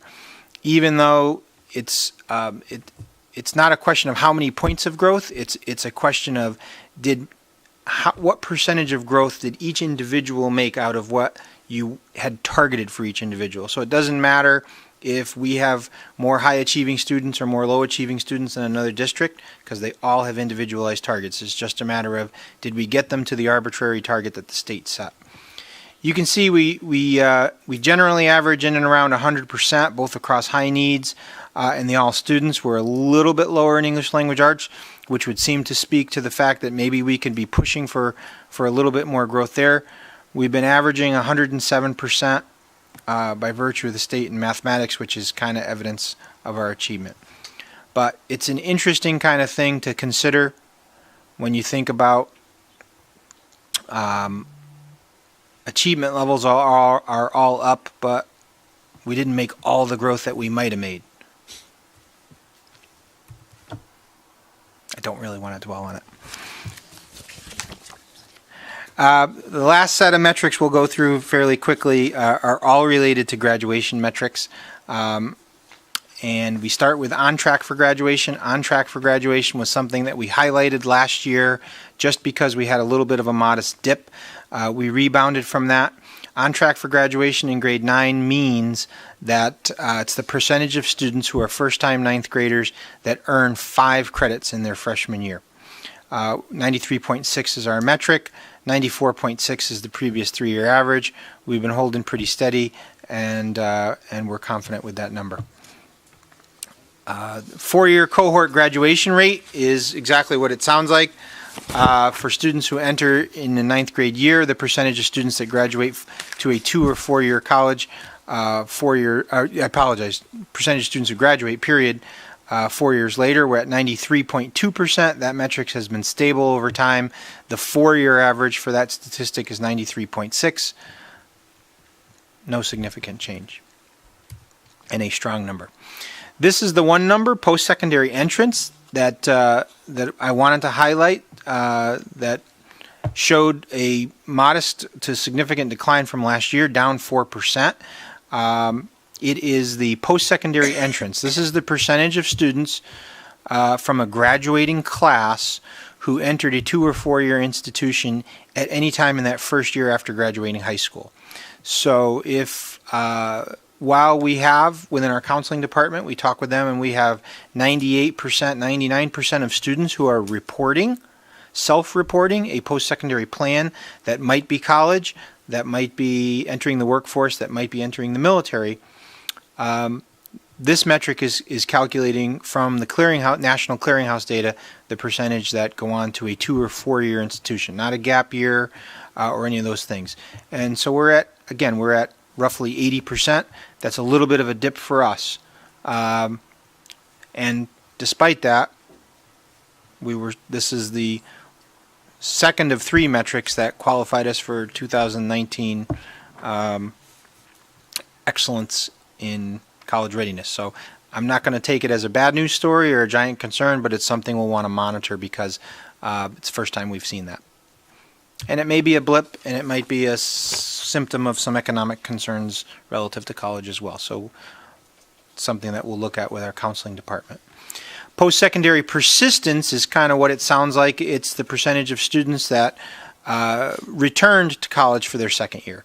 And we're at 93.6%, which is up slightly from the 92% previous 4-year average. And that is the last statistic that qualified us for that award. Finally, I just put it in here, state testing. It's sometimes a politicized question. Our participation rate remains very strong. It's 98.9% across all grade levels and tests. It's testament to really the engagement of our teachers and our students and the confidence that they have. And it's important because if you dip below 95%, that affects your school classification rating within this system. So it's kind of the carrot and the stick that the state puts on us. But honestly, it's really not a concern. We do exceptionally well with that, and we've been flat at about that 99%, and that includes, averaging. What does that look like for the all students category? What does that look like for the high needs students category? What does that look like across all 3 tests? 99% across the board. Boom, boom, boom. So that concludes my very rapid speech highlighting of a dozen or so statistics, and I open it up to this panel here at the table for any questions of you.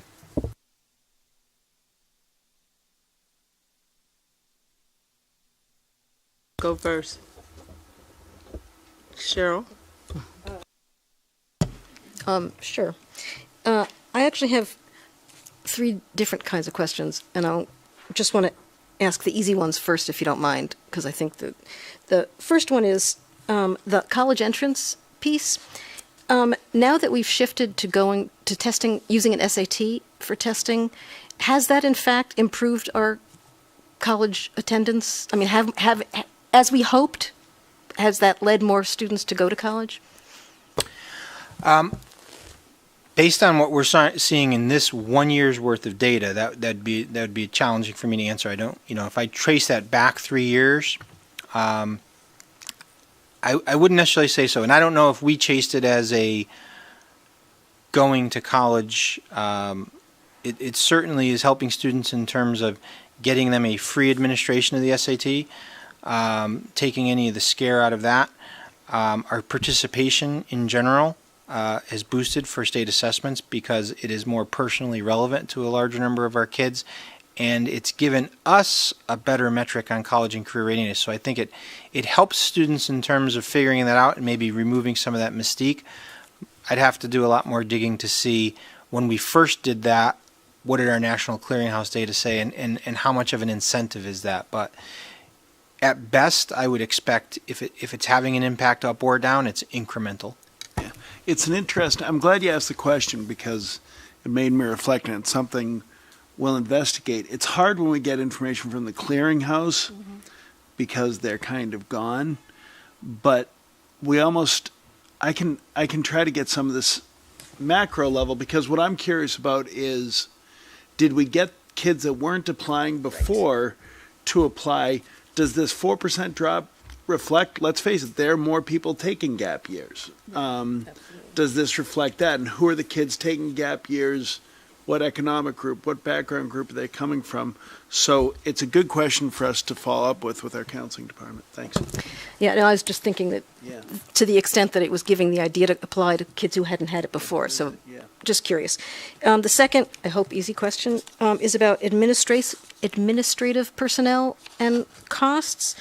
On page 2 of our handout, you have full-time equivalent FTE staff, and you have teachers, which is 658 FTE, And then you have school nurses and counselors and instructional people and library, and then you have other staff providing non-instructional services support, 454. And on the next page, under overall expenditures, under administration and support services, we have a high number, 19 million plus. So I just wondered, those both strike me as high. Are they in fact high? Is there anything budgetarily related that we can think about, or is this part of the needs of the students? How do we understand the administrative piece?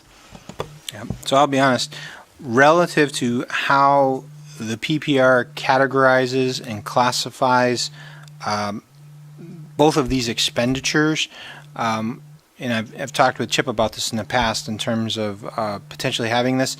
His answer is he doesn't really look at these numbers at all in terms of being able to decipher them or tease out that detail that you'd want.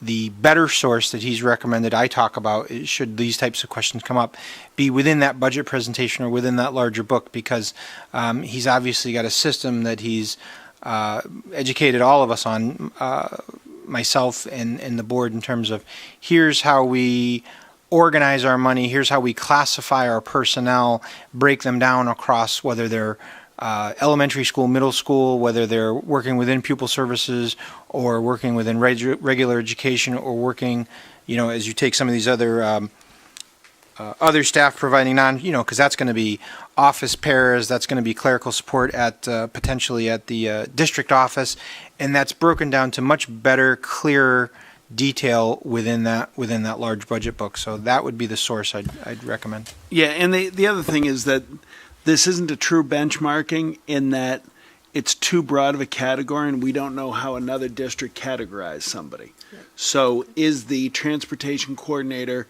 in the transportation budget line, or are they in our case, it would be the administrative and support services. So really how we do it when we look at it is we look at assistant principals here versus other places, principals versus here and versus other places. So realistically, when you look at administration, the area that we're different, we are below most districts in assistant principals. We are above most places in department supervisors, both special education and subject areas. So those would be kind of the two comparison areas. Thank you. And then the final sort of topic, and I know I'm not the only one who's going to raise this, so I'll just be brief, is the racial gaps. And the two that I just want to mention as examples, one is the chronic absenteeism and suspension expulsion numbers. The Black and Latino student numbers on expulsions and suspensions are significantly higher than white. I'm just wondering, since that fits so well with the national pattern of teachers, et cetera, thinking worse about behaviors of non-white children, whether we've ever looked into this kind of question. And I'll just throw out the second one just to give you the scope of the concerns that I have under, there's several of them, but under 11th and 12th graders meeting benchmark on at least one college readiness exam, Black or African American students, their rate of meeting the benchmark is, not only is it half of the white rate, less than half white, it's lower than those eligible for free or reduced price meals. In other words, this is not reducible to income. There's other examples in here, but I know other people will talk about them. These are really, really troubling to me.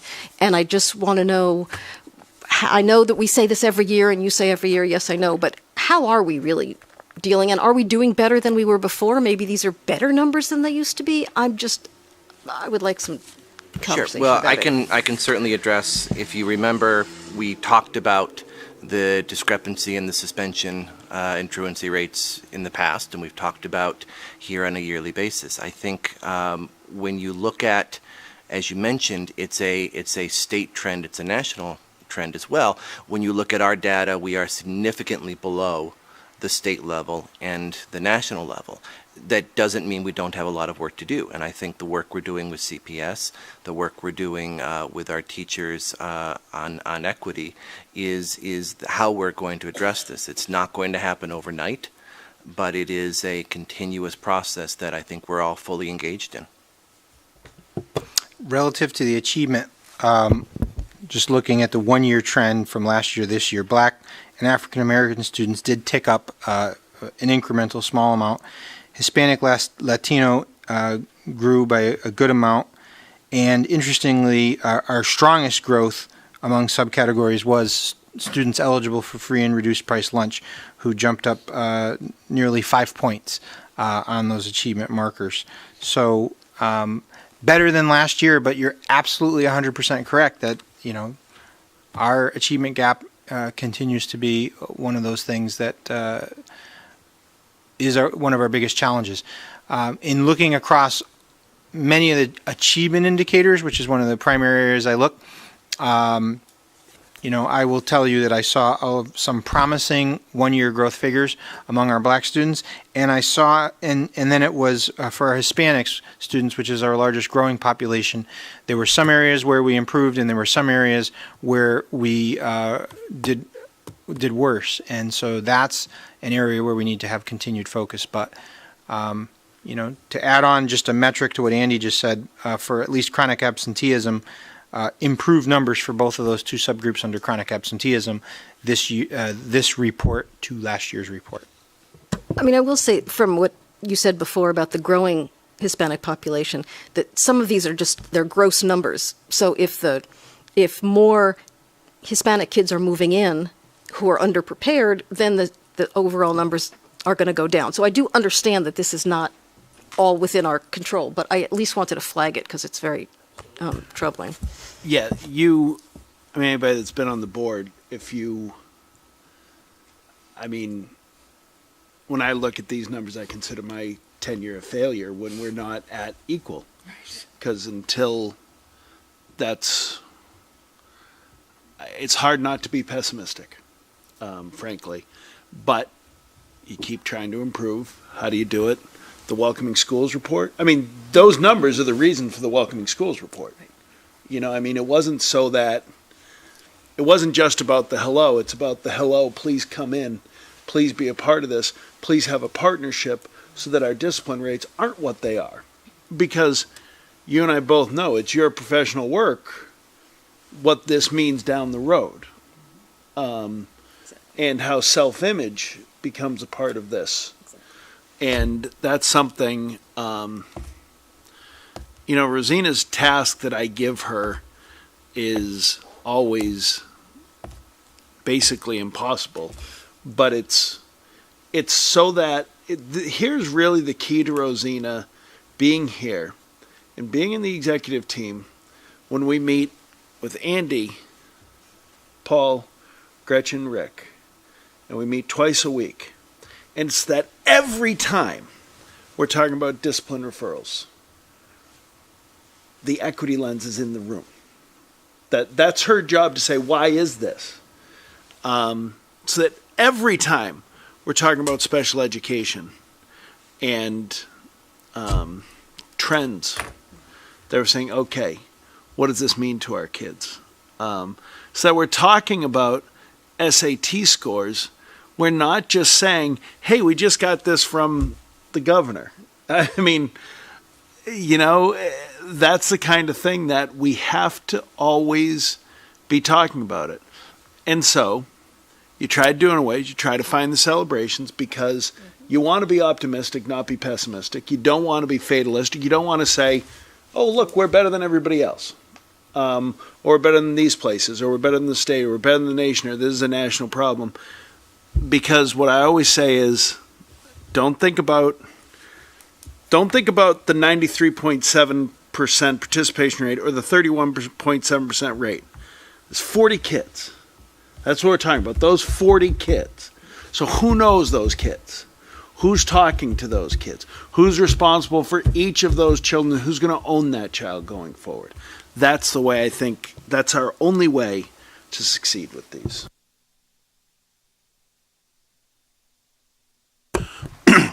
Tom, I'm glad you said that because, you know, you can look at this report and this is a number. You know, it's a management tool, right? But those 40 kids have names. And it's, you know, Mr. Jones, Miss Jones, Miss Smith, Mr. Smith. They know who they are. You know who they are. You know who they are. And those teachers. And, you know, that first piece we had about the welcoming, you know, there's an opportunity, right? Is talk to that particular student, you know, Nancy Jones or whatever that name happens to be. It's not a number on a district profile performance report. It's a name, it's a child, it's one of ours. And that's where you're going to get your bang for the buck or your return on investment. Because if you know, it's not all how many iPads we have in the classroom. It's not how much money we put into a budget for school supplies. It's about a teacher going to talk to Mr. Smith or Miss Smith and saying, hey, we see this and what can we do to help? So that's why you measure this. This is only a tool, right? Because without boots on the ground, if you will, then you can't get that done. And I'm glad you mentioned it, and that's where I was going to go with this, so thank you. So I'll add one piece onto that because you made the kids. So, and again, the achievement data that you referenced, I believe, was the college and career readiness, so the AP and the SAT specifically. And I don't want to shirk from that challenge. The 3-year numbers, if you go into the DPI and look at those same categories, 3-year numbers in mathematics, where we've been having a lot of focus and a lot of success, our black students are up 5 points. That's 35 more kids reaching goal. Our Hispanic, over a 3-year period, our Hispanic students are up 3 percentage points. That's 54 more kids achieving goal. Now, to be fair, in that same time frame, for our black students, our ELA was flat. So whatever that gap is, that gap has remained, and our Hispanic population over that 3-year period went down a point or two. So that's 18 or 20 kids fewer, and that remains our focus, and that remains our charge and our need. So. Thank you. I have a couple of questions. First of all, great to hear the accolades that were given to our school system from the governor. And I think what makes our school system so wonderful is we're able to recognize our strengths, and we also recognize our areas of growth, which segue into my first question. Again, I know we've noticed the clear disparity in terms of our black and brown youth, in terms of absenteeism and suspension and expulsion. Question, in terms of seeing the state definition for absenteeism, recognizing a student is chronically absent if he or she misses 10% or greater of the total number of days enrolled in the school year for any reason. The any reason piece stands out for me. How do we acknowledge what that reason may be? For example, if someone, well, how do we acknowledge that there may be some specific reasons as to why? There may be, and there always are specific reasons for that. However, the way that the state determines it, regardless of whether I'm ill or whether a student has an extended illness, whether a student may be on a trip with a family, whatever, if they hit that measure of that 10%, they are considered chronic absent. And so with the excused versus unexcused, how is that accounted for? They're not in that total. The excused and the unexcused count towards the truancy for that, and they have up to 10 unexcused absences for that. But it doesn't count in the chronic piece there. It's the chronic absence looks at a total number of days over the school year and a student's total attendance on that. Lauren, if I could jump in, this is one of those I'm glad you picked up on, and I'm glad you asked the question. It's one of the ones I absolutely do not trust benchmarking, because 20 years ago here, and in many places now, you come in and say, my family and I are going, we're going to be for 3 weeks with our family in the Sudan, family wedding. We're taking away for 3 weeks. We're in second grade. Culture, everything else, we're not standing in the way. It's common practice in some places to say, withdraw for those 3 weeks. withdraw for that month, withdraw for that 6 weeks, then it doesn't count as an absence because you're not a student during that time. And that's what happens all the time. That does not happen ever here. We don't allow it. But that is a practice that is used sometimes. Thank you for that insight. So I guess part B of this question, in terms of those suspended and expulsion, again, just looking at the statistics in terms of our makeup of our town, of roughly 8% of our town representing Black or African American students, and 18.6 representing Hispanics or Latinos, and you've acknowledged an increase of that. However, we noticeably see a higher percentage of those that are recognized for suspension and expulsion. Is there a standardized measure that determines when a person is expelled, or is that more of a subjective piece? In other words, something happens in the school, how is that accounted for to get to the point of expulsion or suspension? Well, they're two very different things. Suspension, again, can be a multitude of issues that occur in the school depending on the severity of it. That, again, remember, that counts for both out of school and in school suspension, depending upon the grade level, depending upon previous. When we talk about our discipline policy, it's one of progression and progressive discipline, and so we try to make sure that we're working on educating students so that they're not making continuous errors with that. There are certain standards for the state as far as expulsion, certain things that require a mandatory expulsion process, such as bringing a weapon to school, such as selling or distributing narcotics at school or connected to a school. And so it really depends on a situation. You know, I can say that we spend a lot of time working with principals. When I meet every month with the assistant principals, we review the suspensions, we review the work that they're doing in schools to make sure that it is a consistent practice and that it's something that we're applying consistently, not only amongst the middle schools across the district and the 2 high schools, but within those schools that we're applying them consistently as well. This is also an area to jump in where this is a place where you don't notice it here because when you see it, it's so concerning. The improvement here is dramatic, and I just say this as a lifetime career in West Hartford. If we go 15 to 20 years ago, our expulsion number was well over 50, typically. And there were years that spiked into 60, 70. And across grade levels, we are typically 10 is a huge year, and if it's 10, it's because there was one incident with 5 kids involved with something that's a mandatory expulsion, but we're typically in the 5 to 10 range by the end of a given year now. So that's an area. Expulsion to me is the educational death sentence. You're saying goodbye for a year to a child. That's something dramatically has shifted over time. And with that, more kids are in, which is a good thing. Well, I appreciate hearing that. I appreciate hearing that conversations are also had with the principals, which I imagine is disseminated to teachers as well, just to make sure that there is fairness in what is being perceived as behavior that warrants intervention. So thank you. My next question is in regard to information for out-of-district placements, and seeing that there, in terms of the out-of-district placements for public or other or private schools, how is that determined? Because it's higher versus on these stats for private. So the public would be in a charter or magnet school outside of West Hartford, so going to one of the correct schools, for instance. So that number, I think you know more about those numbers.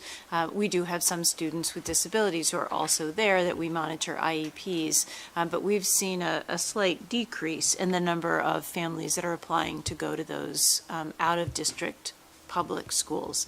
But in terms of the out-of-district private schools, that varies dramatically from year to year, and again is purely based on student need. And so we may have a population of students who really need more extensive services than we're able to provide in the district. And so we will seek a specialized school to help meet their needs and bring them back to district as soon as possible. And so that population changes dramatically even throughout the year. We have students coming back to us throughout the year and then entering those placements as needed. We're really trying to do more and more diagnostic placements in those settings to learn more about how we can meet their needs better in district and keep them with us.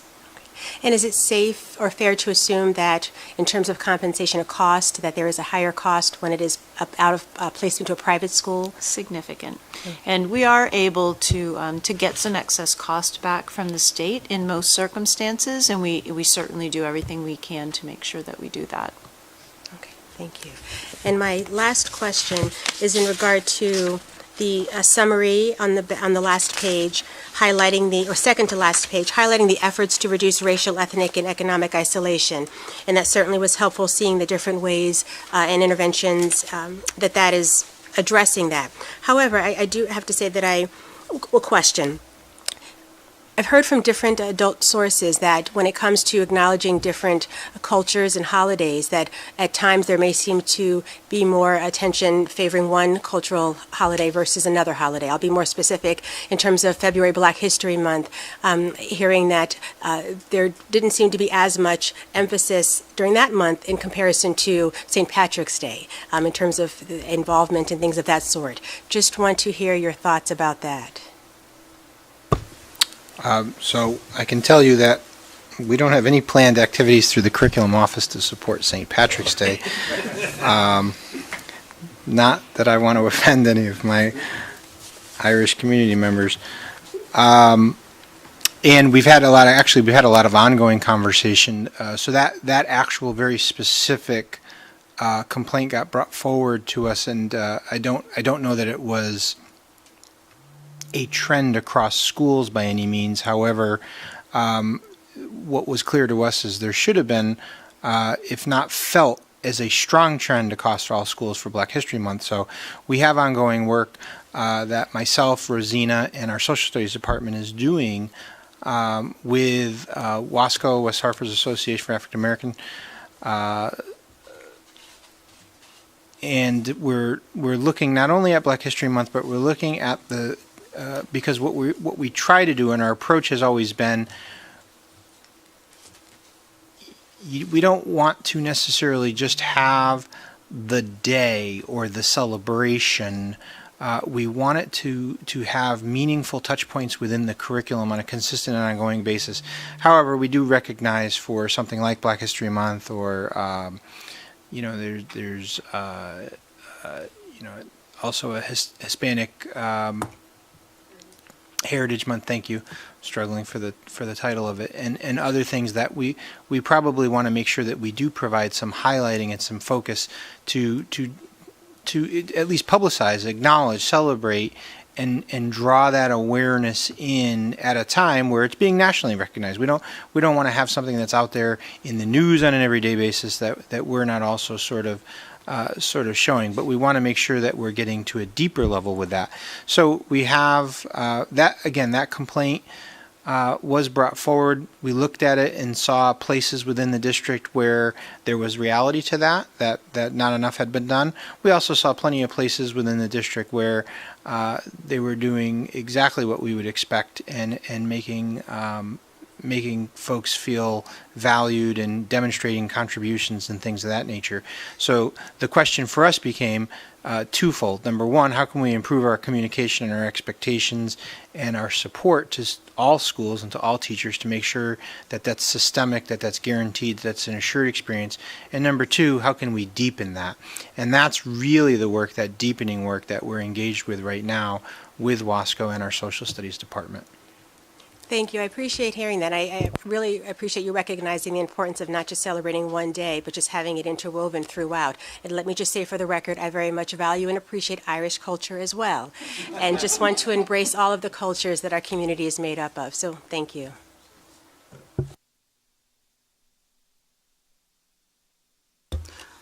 Okay, I have a question, or a couple of questions. touching upon some that were already asked. In the area of the chronic absenteeism, and I know that you all do good work in terms of reaching folks, students and their families, but with the group that just left that Roszena helps to head up in terms of the family engagement, and I know that goes across all levels, but when we begin to see these rates increasing, and I know you try to head them off, how, or do you have a representative from your team that work with the family engagement group to discuss diversity issues? Or, sometimes there's a culture difference when you come into a particular district early on, and sometimes it's, I don't want to say it's not addressed, but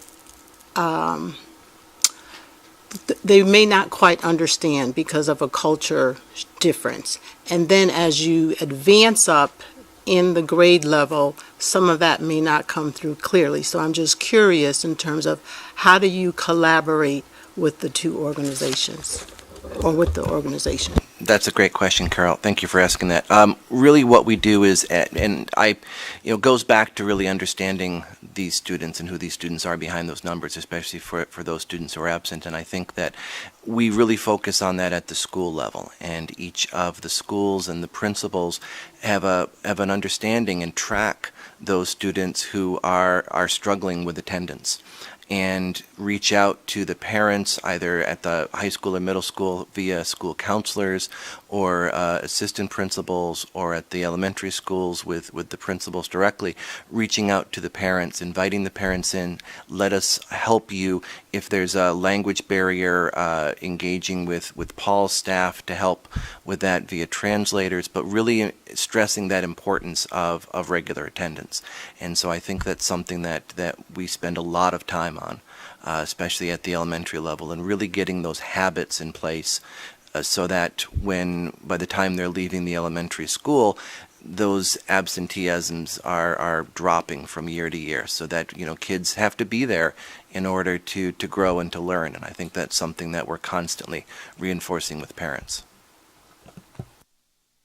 Question I have, Andy, also is around, and I know, Tom, you touched upon this, is the increase or the improvement of your African American and your Hispanic teaching staff. And I know that you do a bunch of stuff to engage, especially your younger students who are graduating from undergrad and perhaps your graduate schools. How are we doing in that area? And in the meantime, while we recruit those folks in, who in our district do we tap to kind of fill some of those gaps in the meantime?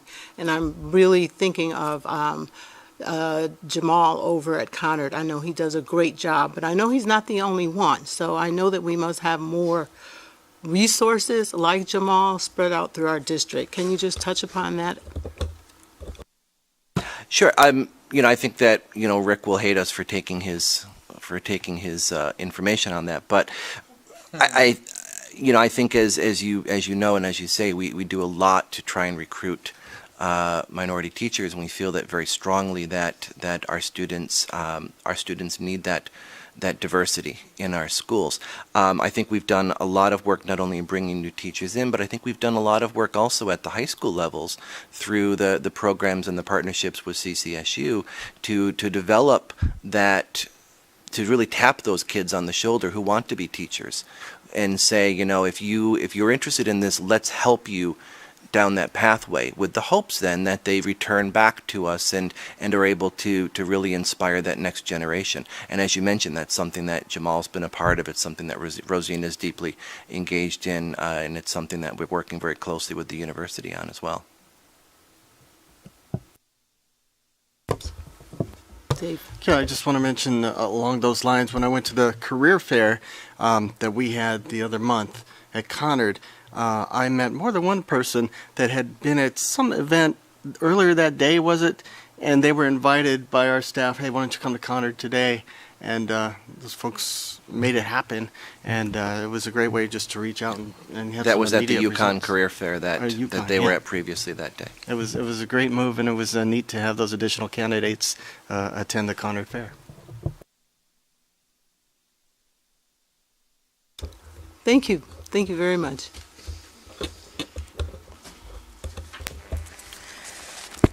Okay, let's see. We are moving to the routine matters of the financial report.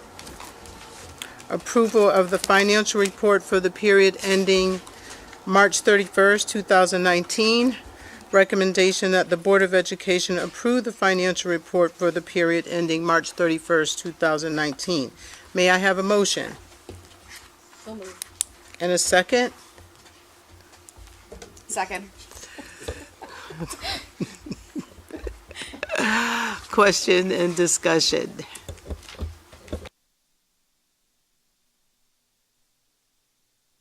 Yep, I'm up. Good evening. So before you in our board packets, we have the financial report for the period ending on March 31st.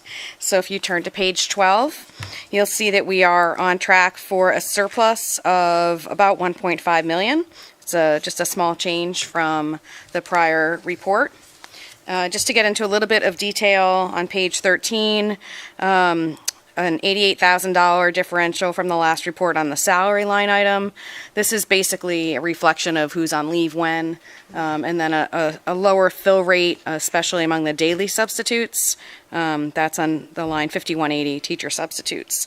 It's not that teachers are using less time off, it's that we aren't getting as many daily substitutes in the schools. Moving down to 5430, the tuition line item, we have a $100,000 change, which is just the final state payment on tuition. So that is sort of the detail on the general fund report. Moving to state and federal grants on page 14. We're looking at the grants that are above the line. These are the ones that go through September 30th of this year. That's the federal fiscal year. And we have to spend 85% of each of these grants by September 30th, and we can roll over anything that we have left over to the following year. And we are on track to do that for all of these grants. So we're in good shape there. Moving to the special funds report on page 15. Just the only notable item here is that continuing education is going to transfer over to leisure services as of July 1st. So that is that balance is going to be zeroed out. I think Chip said he was going to pay that out of his own pocket, maybe. And then finally, the Nutrition Services Fund on page 16. We are in very good shape with nutrition services. So what you'll see is an increase of 4% on the sales end of things and a decrease of 3.8% on expenses. The major change in sales, the major contributing factor there is that we have more kids on free and reduced lunch this year than we've had in prior years, so we have increased federal and state aid. And that kind of harkens back to what Paul was referencing during the discussion on DPI, that we have more kids on free and reduced lunch. And so that impacts some of our numbers there. We're also 4 days ahead. This is as of March 31st. We're 4 days ahead of where we were in the prior year. So we're in decent shape for nutrition services. And that concludes the financial report. Thank you, Deb. Are we ready for the vote? All in favor? Aye. Aye. Thank you. Moving to the, thank you, Chip. Is this marking the list? I don't think so. Okay, so moving to the next agenda item, approval of the minutes. Approval of the minutes of the April 16th regular Board of Education meeting. Recommendation that the Board of Education approve the minutes of the regular Board of Education meeting of April 16th, 2019. May I have a motion? Okay. I didn't see any corrections, so do we need discussion or questions? If not, we can vote with all of necessary corrections, if there are any. Are we ready? All in favor? Aye. Thank you. Motion carries. Next item on the agenda is information and reports. Board members, communication and reports, reports from other boards and organizations. Do we have any? No? Okay, moving on. Other information and discussion?